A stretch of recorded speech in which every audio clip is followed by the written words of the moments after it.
најголемиот вулкан на светот. Ние мислиме дека лесно ќе идеме до него, ама тешко.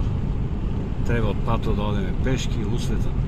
Значи, ово за мене тамо е најголемиот вулкан со кал на светот, ама не било дозволено одење тамо. Не знам од кои причини, спомнаа дури и змии, не знам шо, а и немало пристап се уште.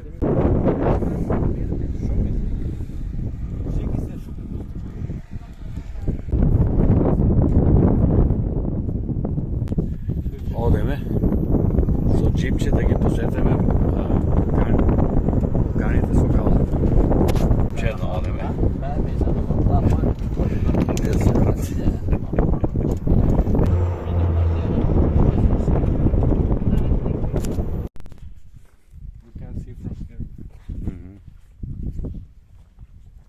Не е дозволено по земјата се гази, за тоа преска не им дадеа, ради змии и шкорпии.